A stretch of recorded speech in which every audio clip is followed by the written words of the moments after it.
two or three gathered in the name of Jesus. Sabi ng Bible, He is in the midst of everybody. Amen? So we are always gathering every Sunday, may Friday, may Saturday, may mga house-to-house tayo.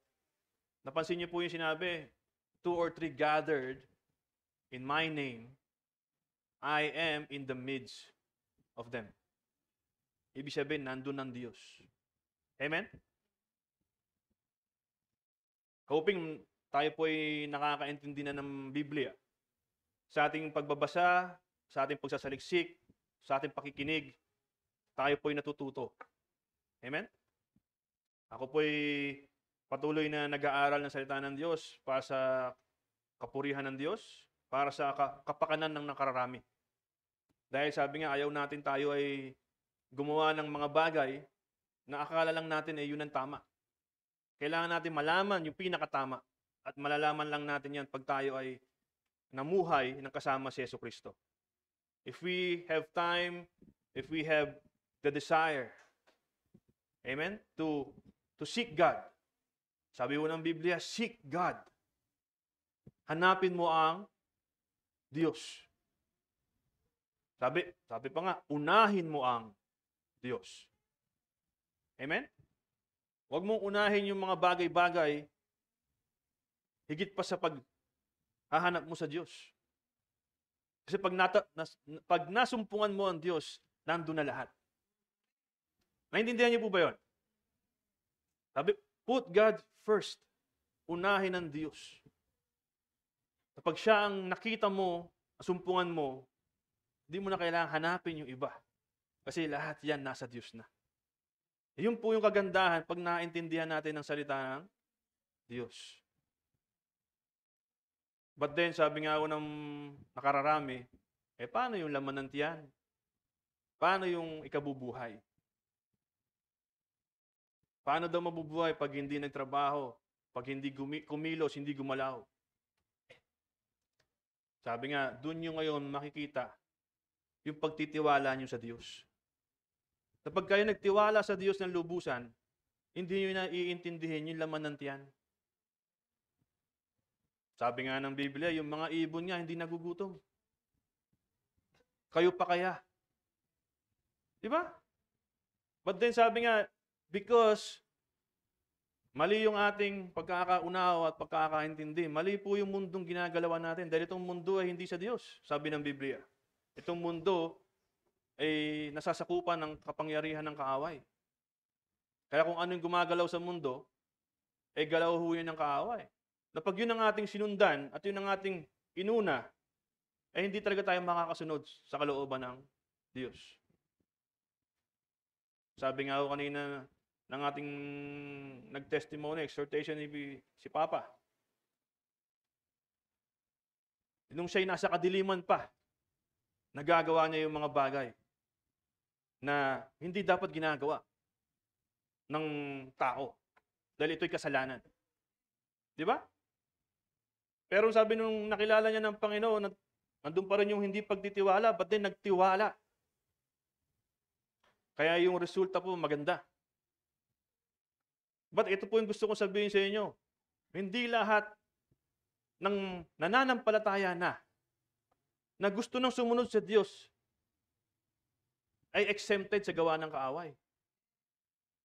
Sabi nga ni Apostle Paul, yung mga bagay na ayaw kong gawin, yun ang aking nagagawa. Apostle Paul, halos lahat po ng libro sa New Testament siya nagsulat. Pero siya rin po yung merong testimony na sinasabi niya, inaamin niya, yung mga bagay na ayaw kong gawin, siya pa rin aking nagagawa. Bakit po? Kasi sa mundo po, sa buhay ng isang tao, there's a battle.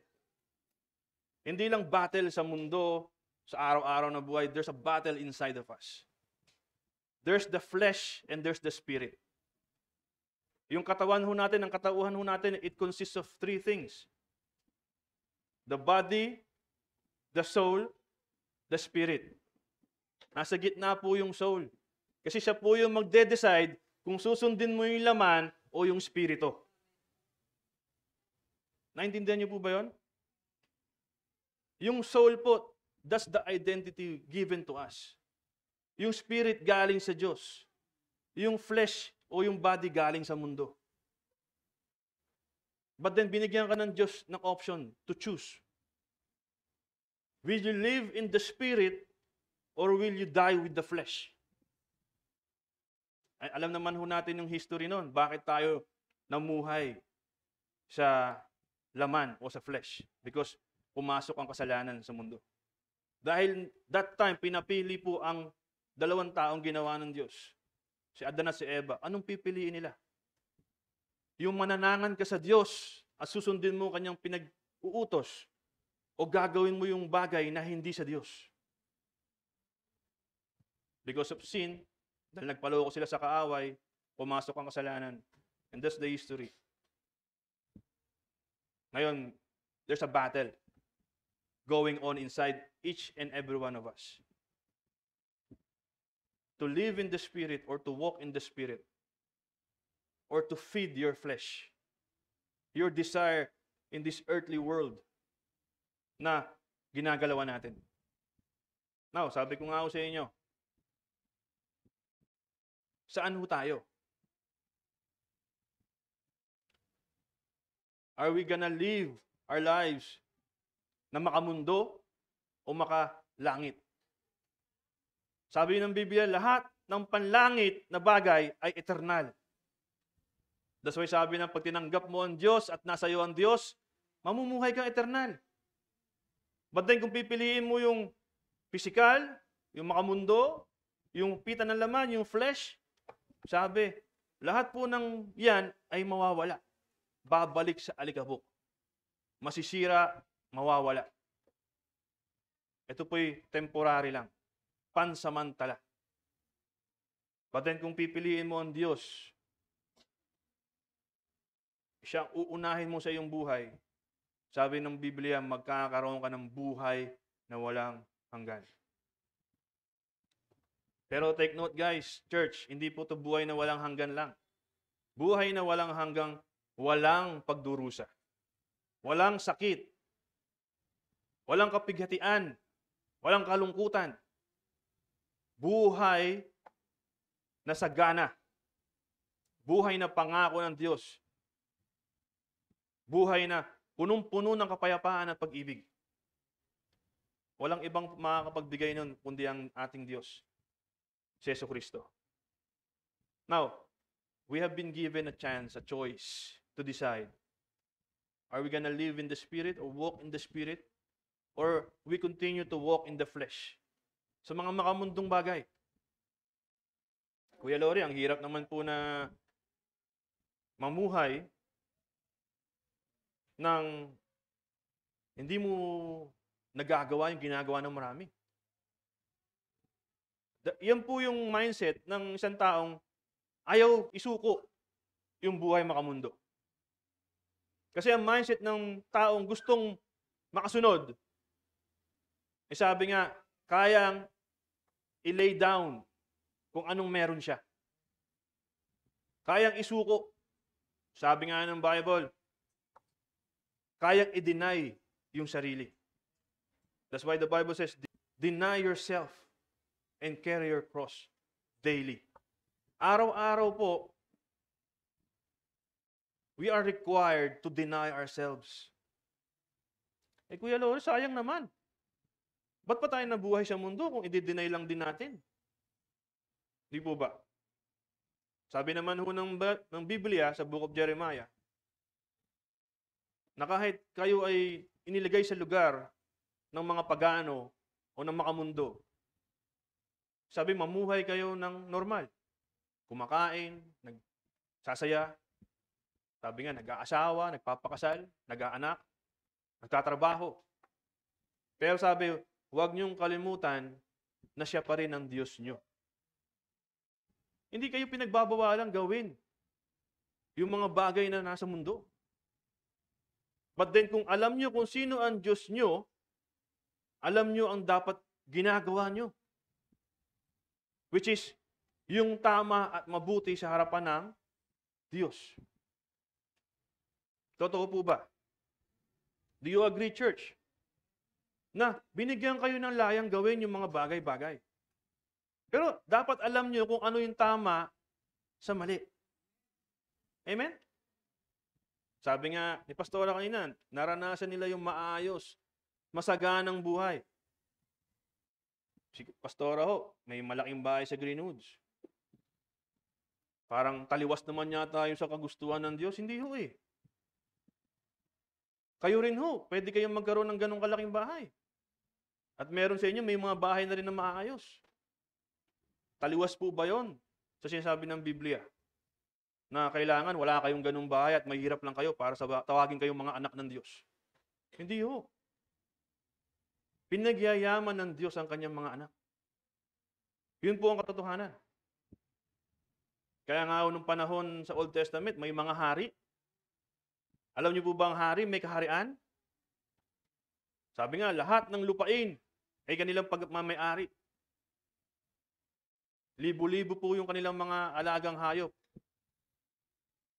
Sabi nga, yung kanilang yaman, yung kaban, ginto, pilak, mamahaling mga bato. Pinagbawal ho ba ng Panginoon? Hindi ho. Ibinigay nga ho yun. Sabi ang mga taong sumusunod sa Kanya, pinagpapala niya. Totoo po yan. Pero hindi po tayo pwedeng mamuhay, makinig po kayo, mamuhay sa ganong klase ng pamumuhay na ang sinasamba nyo na lang ay yung binigay sa inyo ng Diyos. Kaya nga sabi ng Biblia, mas sinamba nila yung binigay kaysa doon sa nagbigay. Kaya nga yung Diyos nagagalit. Kasi mas pinahalagahan nila yung binigay kaysa sa Kanya na nagbigay. Alam niyo po bang pakiusap ng Panginoon ng Diyos? Unahin niyo siya. Wala akong sinisigaw ang Biblia from Old Testament to New Testament. Unahin niyo siya. Saan kayo nakakita ng Diyos na nakikiusap? Hari na nakikiusap. Ganon niya ho tayo kamahal. Ganon niya tayo gustong maligtas. Amen? Now, we're gonna read some passages in the Bible. Just for you to see yung ano yung dapat natin gawin as mga taong anak ng Diyos.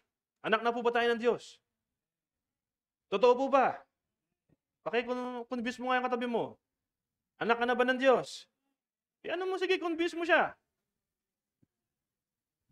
Are you walking and living sa panuntunan ng Diyos para tayo tawaging mga anak ng Diyos? Kasi ayoko tayo dito maglolokohan. At ayoko kayong lokohin o linlangin. Gusto ko po maging sigurado tayo. Amen? Amen. In the past few Sundays, nagturo po tayo about the book of Daniel. Na meron ba ditong nagkaroon man lang ng interest? Ano kaya yung pinagsasabi ni Kuya Lori? Mabasa nga. Meron po ba? Meron ba ng buklat ng Biblia at nagbasa ng book of Daniel? Kaya sabi ko po sa inyo, yung book of Daniel is a book of prophecy. Now, I want to share my experience reading the book of Daniel. Upon reading the book of Daniel, doon pa lang ho sa book na yon, ako po'y napaniwala na agad. Walang duda na yung libro o aklat na Biblia ay totoo. At walang makakabura nito. At walang makakapares dito. Dahil yung nangyari sa book of Daniel, ay lahat nangyari na. Sabi ko nga ako sa inyo, ganun po makapangyarihan ng Diyos sa buhay ni Daniel dahil si Daniel ay patuloy na sumusunod sa kalooban ng Diyos. Sabi nga, he lived righteously. He spent time with the Lord. Umaga, hapon, gabi. That's why, sabi ko, nung binabasa ko siya, sabi ko, ang galing ng Panginoon sa buhay ni Daniel. Now, there's this passage. Naturo ko na po ito before, nabanggit ko na ito before. Naalala niyo yung panaginip ni King Nebuchadnezzar? Yung statwa. Amen? Sabi, nakapanaginip siya ng statwa. Sabi niya, kailangan malaman niyo yung panaginip ko, ha? Kahit hindi niya pa sinasabi. Kailangan may maka-interpret ng panaginip ko. Ganun po siya sabi nga, kabagsik na hari. Sipin mo, hindi niya pa sinasabi yung panaginip. Kailangan alam mo yung panaginip. Pag hindi mo nalaman, papapatay ka. Buti na lang, si Daniel ay, sabi nga, kinalooban ng Diyos. Diba? Kinalugdan ng Diyos. Sabi dito sa Daniel 2:44. Bigyan ko lang kayo ng quick scenario. Pagkatapos bumalik si Daniel kay Aryok, na inutusan ng hari para patayin ang mga marunong na tao sa Babylonia. Kasi nga walang pagsabi kung ano yung panaginip ng hari at walang maka-interpret. Kasi nga, hindi nila alam. Sabi po ni Daniel, huwag mo muna silang patayin dahil dalhin mo muna ako sa hari at ipapaliwanag ko ang kanyang panaginip.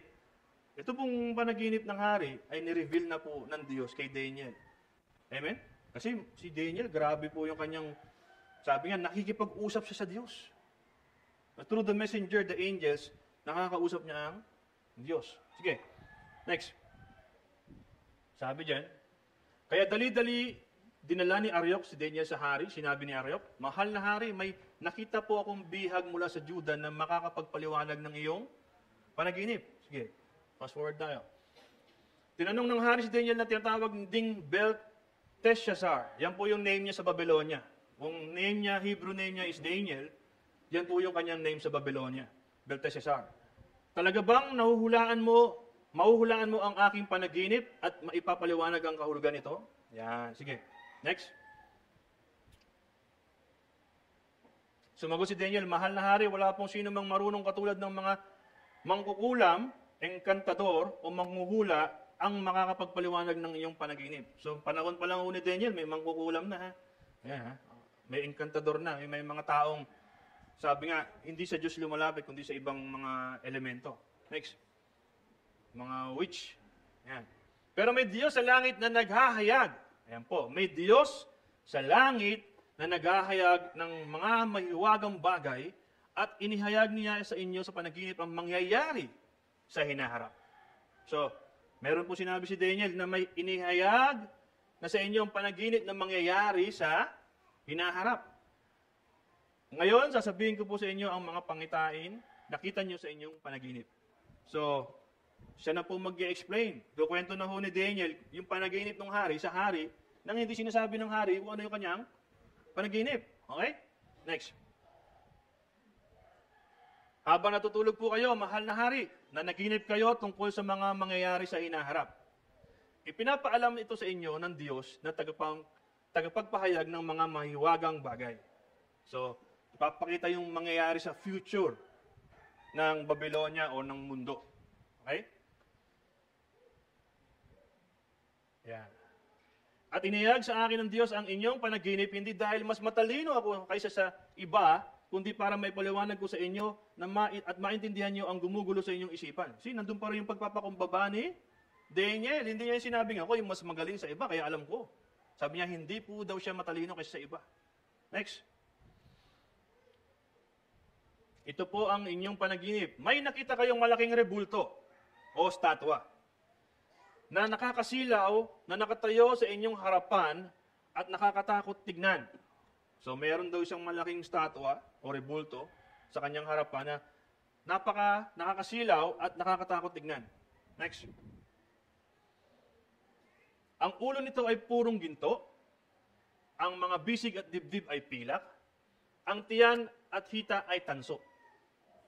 So, ginto, pilak, at tanso. Yung ulo ay ginto, just use your imagination, ang ulo ay ginto, ang dibdib ay silver or pilak, ang hita at yan at hita ay tanso. Ang tanso po ay brass. Ang kanyang mga binti ay bakal. O, nakita na kayo ng bakal? Yung sa mga pintuan natin, yan, sa taas, bakal po yan. At ang kanyang mga paa naman ay bakal at luwad. Yung luwad po ay putik. Mud. Okay? So next. At habang tinitingnan niyo po ang rebulto, may batong natipak na hindi kagagawa ng tao. tumama ito sa mga paang bakal at luwad ng rebulto at nawa sa kanyang mga paa. So just imagine this statue. Nakita na kayong statue malaki? Statua. Ginto ang ulo, pilak o silver ang dibdib, yung tiyan at yung hita ay tanso o brass. Brass. At yung paa, binti papunta sa paa ay bakal at luwad o putik. Sabi mayroon daw isang tipak ng bato na hindi alam kung saan galing. Sabi diyan, hindi gawa ng tao. Just imagine, isang malaking tipak ng bato, a boulder. Hindi alam kung saan galing. Tumama ito sa paang bakal at luwad ng rebulto at nawasak ang kanyang mga paa. So, yung rebulto po, nung tinamaan sa paa, nawasak po yung paanan. So, ano po mangyayari pag nawasak yung paanan? Tutumba ho. Amen? Mawawasak. Yung gintong ulo, pababa, ay mawawasak at mawawala. Masisira ho. Amen? So, next. Agad namang nadurog ang buong rebulto na gawa sa bakal. Yan po sinasabi, luwad, tanso, pila, kaginto, at parang naging ipa sa giikan. Sabihin, naging, nadurog. Pag ipa sa ipian, parang giniling eh. Ng di ba, yung sa bigasan. Na ipinadpad ng hangin. So, nung bumaksak siya, para siyang naging pulbos at nilipad ng hangin. Kung saan-saan. Pero ang batong bumaksak sa paa ng rebulto ay naging malaking bundok. At pumuno sa buong mundo. So naging malaking bundok daw yung boulder o yung batong bumaksak dun sa rebulto. Yun lang ang natira. At yun ang nanatili. Sabi, naging malaking bundok at pumuno sa buong mundo. Next. Yan po ang panaginip ninyo, sabi ni Daniel. Ito naman ang kahulugan. Okay? Ito po yung maganda dito sa kahulugan na to eh. Yung binabasa ko siya before at inaaral, siyempre, meron na ho tayong Google.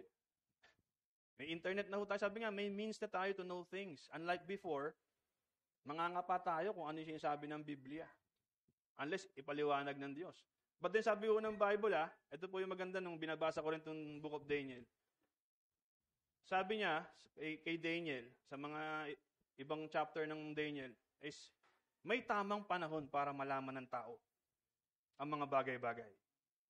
Noong panahon ni Daniel, sabi niya, huwag mo munang sasabihin. So si Daniel, alam niya na ang mangyayari. Pero sinabihan siya ng Diyos, huwag mo munang sabihin. Naintindihan niyo po? So may mga tao talaga na sinasabihan ng Diyos kung ano yung kanyang plano. But then sabi, there is a perfect time for everything. Maririnig din po natin yan sa bibig ng ating Panginoong Yesus nung siya po ay nagmiministeryo. Nung siya ay nanggagamot, sabi niya, huwag mong sasabihin kung kanino na ako ang nagpagaling sa iyo. Naintindihan niyo po? Kasi there's a perfect time for that. Amen?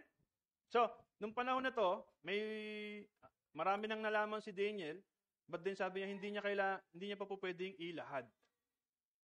Amen? So, pero sa panahon natin, titingin nyo, nire-reveal na po ba? Yes po, kasi meron na po tayong kakayahan para maintindihan ng mga bagay-bagay. Sabi nga, God has given us the means and equipped us with the things that we should know things na galing sa Diyos. Amen? So ito daw po yung kahulugan. Let's read. Mahal na hari kayo, ang hari ng mga hari. Ginawa kayong hari ng Diyos. Sino daw gumawa sa kanya ng bilang hari? Ang Diyos sa langit at binigyan ng kapangyarihang kalakasan at karangalan. Sinabi ko sa inyo in the last past na preaching, si King Nebuchadnezzar ay dakilang hari. Sabi nga, siya yung pinakatanyag na hari ng panahon na yun sa buong mundo. Amen? Pero ang Diyos ang bigay sa kanya ng katanyagan na yon. Ang Diyos ang naglagay sa kanya sa ganun posisyon. Amen? Next. Ipinasakop niya sa inyo ang mga tao, mga hayop at mga ibon sa lahat ng dako. Kayo ang sumisimbolo sa gintong ulo ng rebulto. Dahil siya nga po yung pinakamagaling na hari that time, yung rebulto daw yung ulo na ginto, it symbolizes him. Si King Nebuchadnezzar, yung Babylonia. Kasi yung Babylonia po yung sumakop sa iba't ibang bansa that time. Ngayon, sasabihin ko sa inyo, nakasulat sa Biblia. Basahin nyo rin po sa history ng mundo. Totoo pong may King Nebuchadnezzar at totoo pong may Babylonia. In history, yung Babylonia po ngayon is the modern day Iraq. So yung Iraq po, noon, pangalan, Babylonia. So yung Iraq pa lang ngayon, na puro gera, isang bayan na malakas at sabi nga, yung punong-puno ng kayamanan. Dahil sila yung pinakamagaling dati. Pero ngayon, nakikita niyo po sa news, yung Iraq ay isang lugar kung saan puros gera. Hindi safe puntahan. Dahil yung mga tao doon ay mga Muslim, mga Arabs. Iba po yung kanilang kaisipan. Pero noong panahon ni King Nebuchadnezzar, sila po yung pinaka. Hindi niyo po? Parang Pilipinas before. Noong panahon ni Marcos, yung Pilipinas yung isa sa pinakamayamang bansa. Pero through time, nawawala ho yung, sabi nga yung ning-ning. Amen? So nung time niya ho yun, yung Babylonia yung pinakamalakas, pinakamagaling, pinakatanyag, siya yung ulo, ginto. Okay? Di ba sa market, ang value ng ginto yung pinakamataas? Mas mataas siya sa pilak? Yes. Sa tanso? Yes. Sa bakal? Yes. So kaya siya yung una, ulo. Okay, next. Ang sumunod sa inyong kaharian ay mas mahina kaysa sa inyo.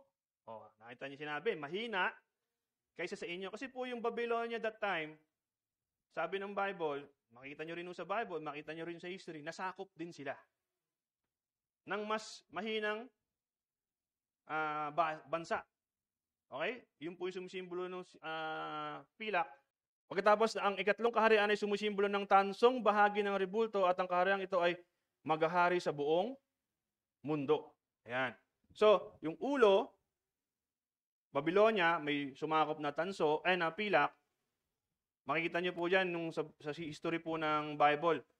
Ang sumakop po sa Babylonia ay, may nagbasa ba ng Bible? Persia. Alam niyo po yung bansang Persia? Persian Empire. Sumunod po yung tanso, which is yung Greek Empire. Yung Bible and the history of the world, nag-aano sila, nagtutugma. So sinakop ang Babylonia ng mga Persian, yung Persian sinakop ng mga Griego, at yung Griego sinakop ng mga Romano. So kung titignan niyo sa history ng mundo, it all happened. Nangyari po lahat. Natalo po sila lahat ng Romano o ng Roman Empire. Amen? Yun po yung kanyang panaginip. Sige. Sabi niya, ang kaharian ito ay maghahari sa buong mundo. Next. At ang ikaapat na kaharian ay kasintatag ng bakal, kung paanong ang bakal ay dumudurog, ang kaharian ito ay dudurog din ng ibang mga kaharian. Next. Sino ba yung bakal? Sinabi ko kanina? Yung Roman Empire. Ang mga paa na yari sa bakal at luwad ay nangangahulugan ng mahahating kaharian. Ibig sabihin yung Roman Empire, kung napansin niyo po, sila po yung sumakop sa Jerusalem na nagpapako kay Jesucristo. Napansin niyo po ba yan? So yung panaginip ni Daniel umabot doon sa panahon ni Jesucristo. Kaya pag binasa niyo nga yung Book of Daniel, napakaganda ho eh. Makikita niyo po ano po yung pagkasunod-sunod na pangyayari sa mundo. Sabi, mahahating kaharian pero mananatili itong malakas dahil ikaw mismo ang nakakita na may halo itong bakal. So malakas pa rin siya kahit siya ay may halo na.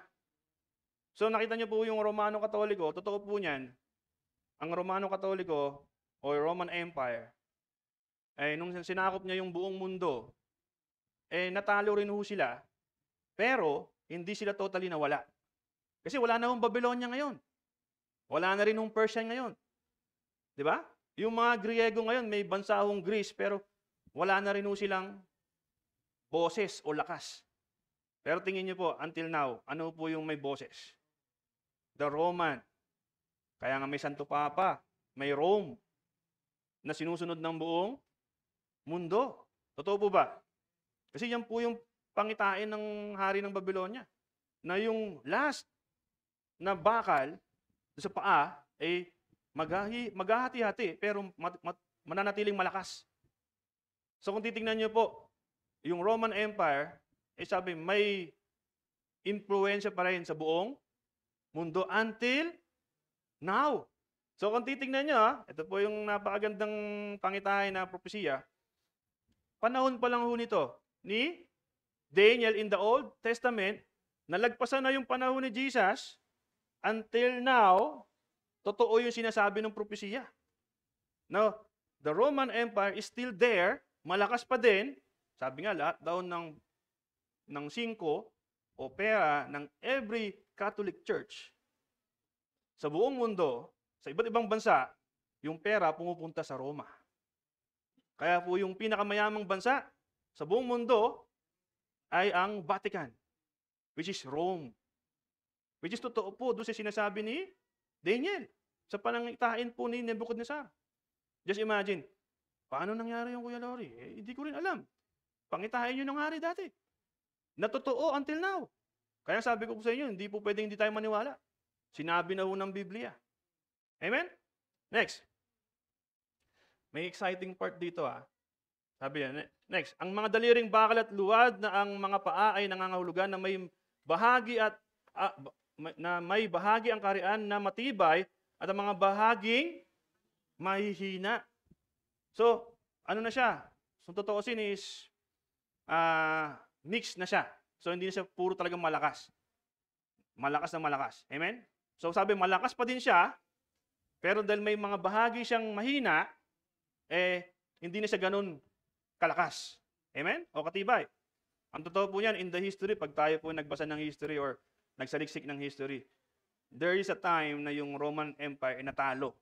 Okay, nasakop din sila, kaya ho sila nagkahiwalay-hiwalay. Nahaluan na ho sila ng mga iba pang mga paniniwala o pananampalataya. Amen? Which is, hindi ho lumalayo sa sinasabi ni Daniel. Next. Ang pagsasama ng bakal at luwad ay nangangahulugang magkakaisa ang mga pinuno ng mga kahariang ito sa pamamagitan ng pag-aasawa ng magkakaibang lahi. Pero hindi rin magtatagal ang kanilang pagkakaisa katulad ng bakal at luwad na hindi maaaring paghaluhin. So hindi na sila pure ng mga Romano.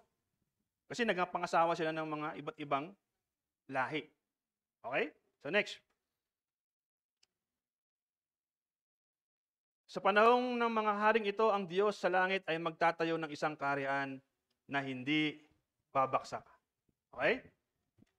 Ulitin ko sa panahong ng mga haring ito, ang Diyos sa langit ay magtatayo ng isang kaharian na hindi babaksak kailan man. Panahon daw nino? Nung mga hari.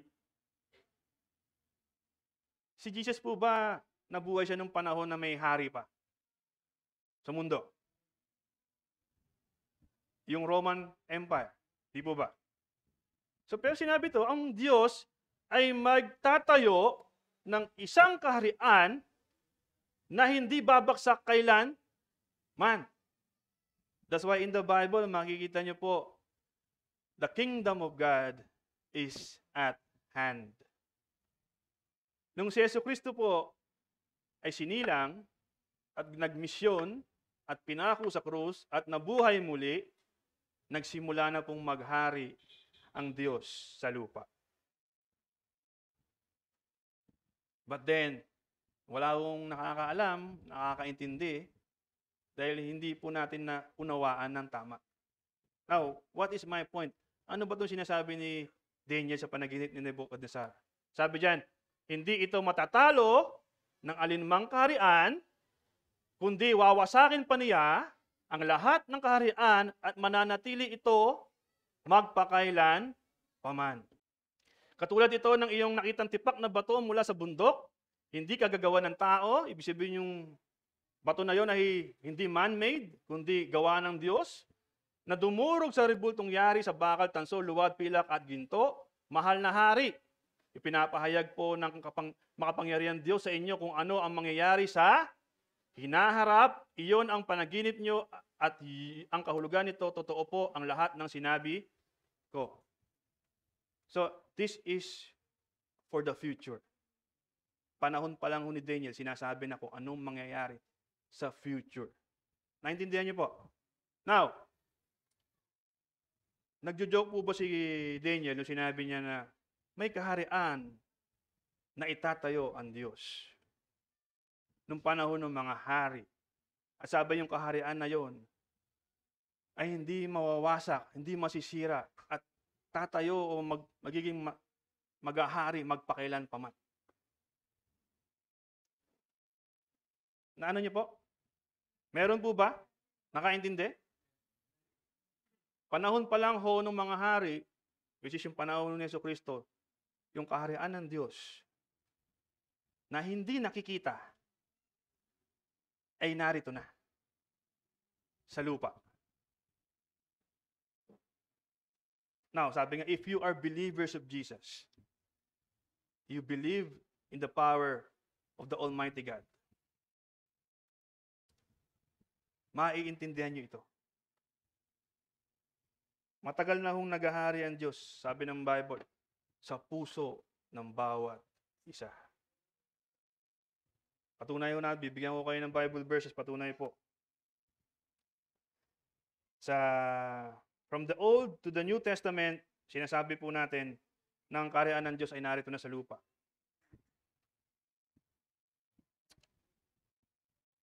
Okay? Can we go to Isaiah?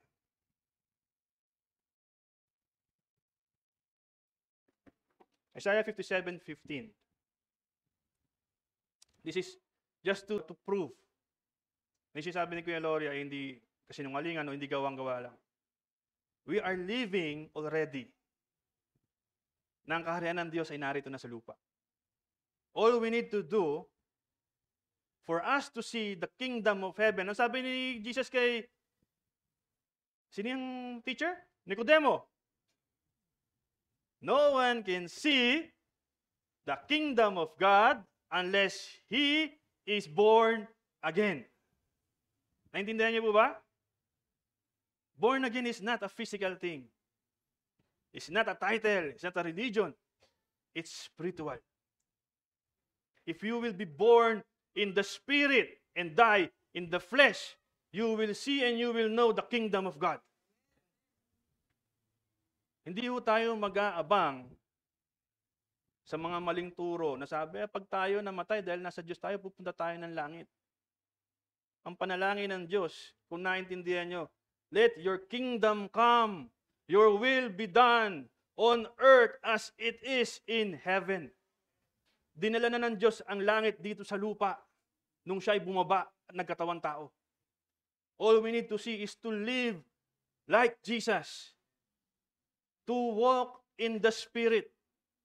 That's why the Bible also says we should worship God in spirit and in truth.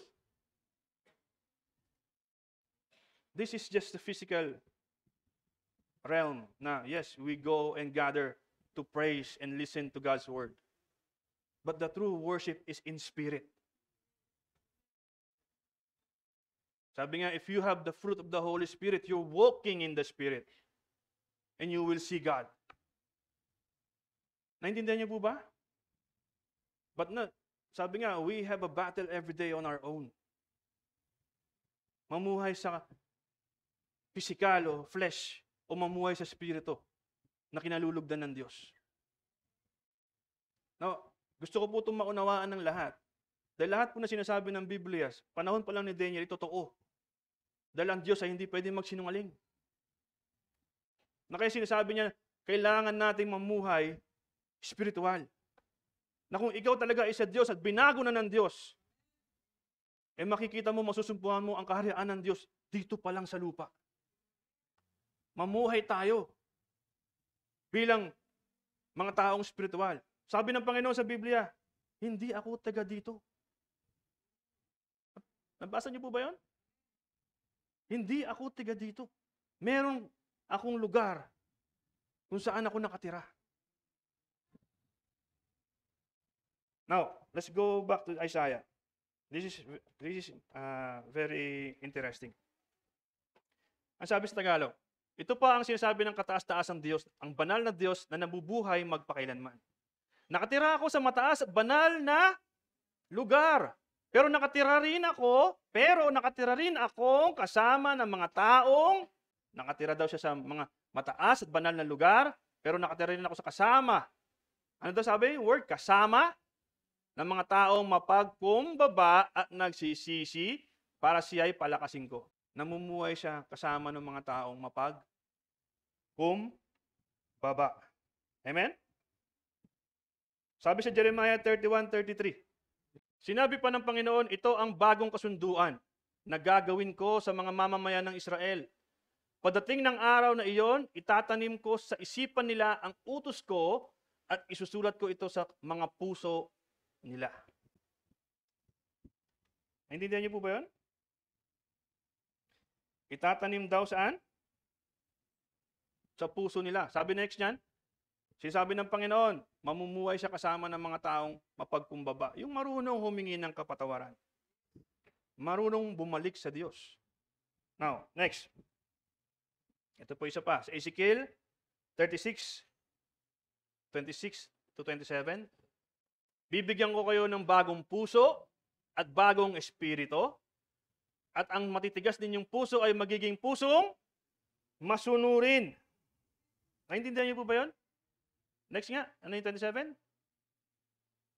Ibibigay ko rin sa inyo ang aking espiritu para maingat ninyong masunod ang utos ko at mga tuntunin.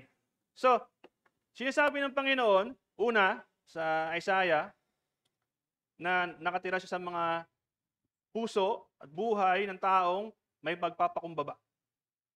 Diba? May pagsisisi. Sabi nung kanina sa may Jeremiah, ilalagay ko ang aking kautusan sa kanilang mga puso't isipan. Diba?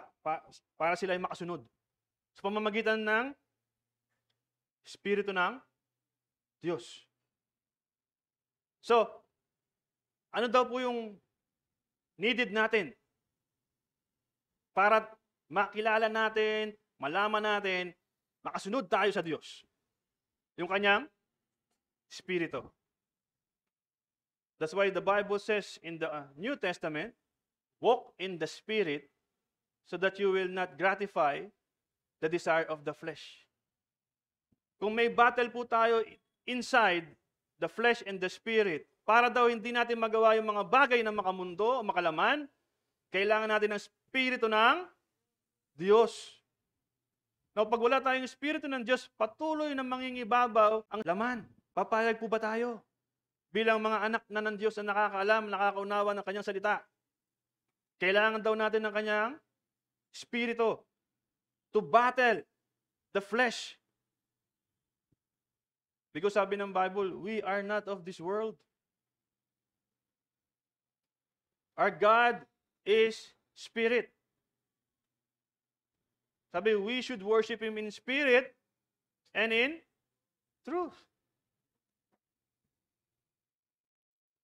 Meron ba kayo nakitang pattern sa Bible? Nag-aalay ho ba ng buhay ang mga tao noong panahon? Kumbaga, ang inaalay po ba nila dati ay buhay? Totoo po hindi. Buhay po yung inaalay. Papatayin. Kasi hindi yung tinatanggap ng Diyos yung buhay. Ang tinatanggap niya yung buhay na kailangan patayin. Naintindihan niyo po? Kapag tinanggap po yung alay ho kailangan mamatay. Sabi po ng Bible, we should worship Him in spirit and in truth. Ito po yung katotohanan, mga kapatid. We need to die physically para maging katanggap-tanggap tayo sa Diyos. We should die in the flesh. Hindi din niyo po ba yun? In the flesh. Kasi we cannot be with God kung tayo ay physically nabuhay pa din. Kasi ang laman ay makasalanan. At ang makasalanan, hindi po pwedeng mapunta sa Diyos. Nabansan niyo sa Bible, ni isang tuldok ng karumihan hindi pwedeng makita sa isang tao na sumasampalataya sa Diyos dahil hindi siya tatanggapin ng Diyos. That's why we need to be renewed, to be transformed. Alam niyo yung the good news, hindi nyo na kailangan mamatay physical. Literal. May gumawa na para sa inyo. Naintindihan niyo po ba? May nag-alay na ng buhay para sa atin. Sino po yon? Si Kristo Jesus. Amen? Hindi mo na kailangan magpapako sa krus para iaalay ang iyong buhay. May nag-alay na ng buhay. Si Kristo Jesus. Kaya sabi po ng Diyos, Ama, pamarisan, sundin, pakinggan ang aking anak na si Jesucristo. That's the only thing na kailangan natin gawin. Naunawaan niyo po ba? Ganun kabuti ang Diyos, nag-provide na ng alay. Ang kailangan na lang natin gawin, kung ano yung tinuturo ni Jesucristo, ay ating maipamuhay. Na kung paano siya nabuhay, ganun din dapat tayo mabuhay bilang mga tao sa mundong ito. Naunawaan niyo po ba? Naintindihan niyo po ba? The Bible does not lie. Panahon pa lang ni Daniel, sinasabi na ng Diyos, ibababa ng Diyos ang kanyang kaharian dito sa lupa. Maghahari siya sa buhay, sa puso ng bawat isa.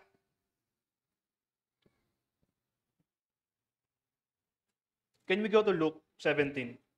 Luke 17, verse 20. Minsan tinanong ng mga Paraseyo si Jesus kung kailan magsisimula ang paghahari ng Diyos. Sumagot siya, walang makikitang palatandaan na nagsimula na ang paghahari ng Diyos. Next. Kaya walang makapagsabing dito maghahari ang Diyos o doon siya maghahari dahil naghahari na ang Diyos sa puso ninyo. Hindi po ba malinaw? Ang Diyos ay naghahari na sa puso ng mga tao na naniniwala sa Kanya. Puso ng taong sumusunod sa Kanya, may takot sa Kanya. Naintindihan niyo po sinabi? Kaya sa Luke po yan. Ang kaharian ng Diyos ay nasa puso na ninyo.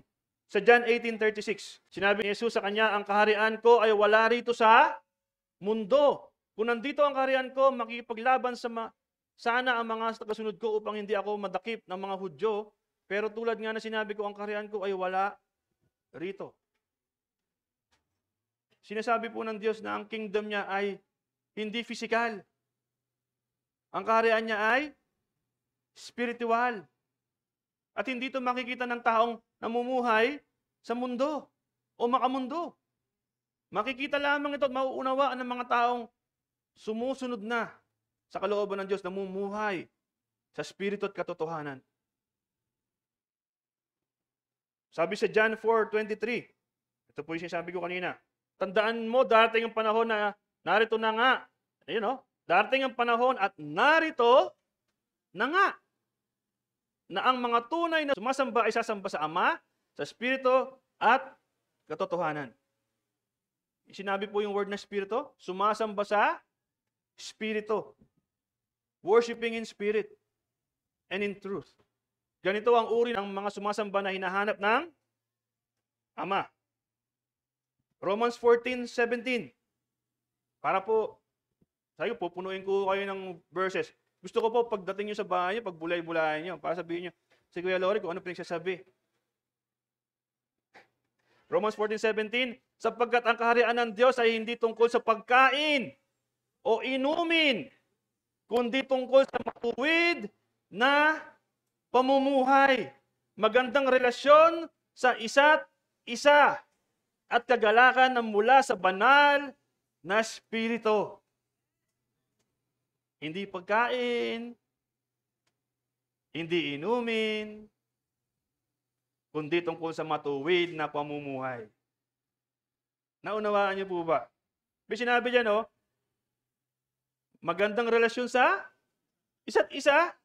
Naghahari ang Diyos pag may magandang relasyon sa isa't isa. Kagalakan na mula saan? Sa mundo? O sa banal na Espiritu? Kasi may kagalakan pong galing sa mundo. Pag nanood ka nga lang ng reels sa cellphone, tuwan-tuwa ka na eh. Hindi mauubos yun.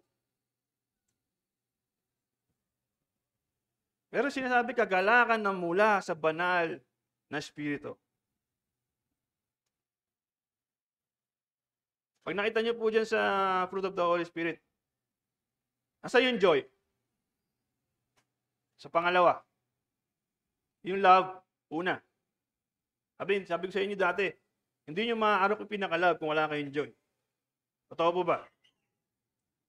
Pero hindi nyo maaarok yung joy, yung kagalakan na yon, kung wala kayong peace. Yung peace na galing sa Diyos, ha? Hindi peace na dahil tahimik lang yung kapitbahay mo. No. Peace na nagmumula sa Diyos. Peace that surpasses all understanding. It gives you joy. Joy na galing sa Espiritu ng Diyos. At dahil may joy ka galing sa Espiritu ng Diyos, may pag-ibig ka na nang galing mismo sa Diyos. Naintindihan niyo po ba? And these are all spiritual. Hindi niyo makikita yun sa mundo. Now, you cannot love one another ng physical lang. We need to do it also in spiritual way. Sige nga, matutulungan niyo po ba si Sister Jean, si Sister Weng? Also, Sister Weng, you pray for Sister Weng. Sister Weng din po ay may niraramdam, may dinadanas din na pagsubok sa buhay ngayon. Sister Jean, anong tulong ang nabigay niyo? May nag-abot na ba pinansyal? May nag-abot man lang ba ng saging o mansanas? No, there's greater works through prayer. Prayer is a spiritual thing. If you pray for one another, you become a witness to their lives. Lord, pagalingin mo siya. Mahal ka niya, Lord. Hindi ikaw makakatulong. Ang Diyos pa din. Not by power, not by might, but by the Spirit of God. Naintindihan niyo po yung siya. Ine-emphasize po yung spirito. Spiritual.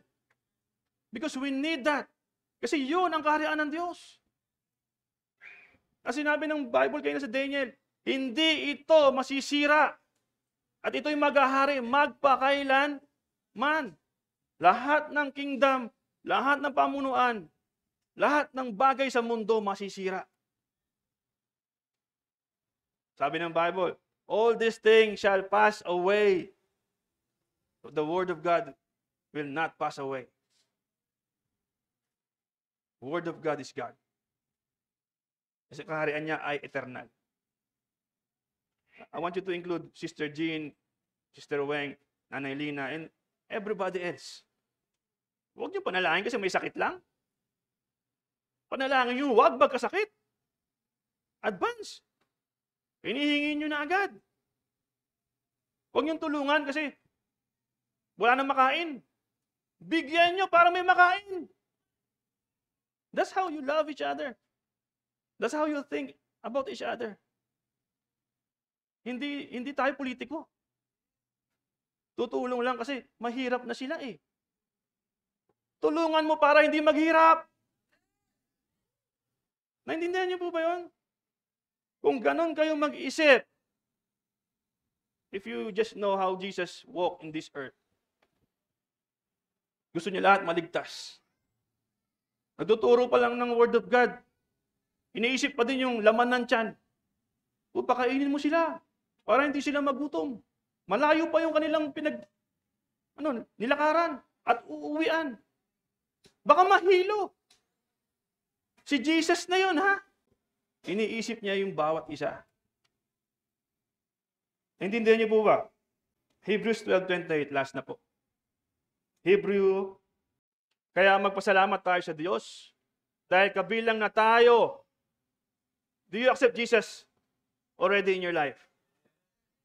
Magpasalamat tayo sa Diyos dahil kabilang na tayo sa kaharian niya na hindi nayayanig. Sambahin natin siya paraang kalugod-lugod na may takot at paggalang sa Kanya. Giving the highest reverence to God because you already know that you are saved. Dahil alam mo na ikaw ay niligtas na ng Diyos at kabilang na sa kaharian ng Diyos. Magpasalamat tayo sa Panginoon. Amen? Are we thankful? Receiving the Word of God. Learning how we should worship God. Sabi nga ni Papa kanina, through obedience. And obedience is better than sacrifice. Inalay mo nga ng inalay yung gusto mo lang ialay. Yung ba yung gusto ng Diyos na ialay mo? Ang sabi ng Diyos, kailangan mong kilalanin siya at malakaran ng kanyang kautusan sa pamamagitan ng kanyang Espiritu. If we will live in the Spirit, brothers and sisters in Christ, if we will walk in the Spirit, nakalulugod po sa harapan ng Diyos. Magagawa natin yung mga bagay na imposible. Naintindihan niyo po ba? If we will only know how to live in the Spirit, lahat po tayo may pagkakaisa. Lahat tayo may pag-ibig sa isa't isa. That's why we consider you as families in this church. Kagaya ho, sabi ni Pastora, wala siyang ibang hangad kundi makita ang mga kapatiran na masaya, masagana, nag-uumapaw sa biyaya, pag-ibig ng Diyos.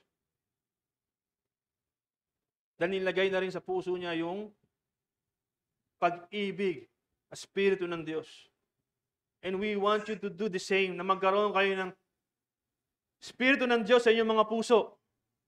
All you need to do is to humble yourself in the sight of God.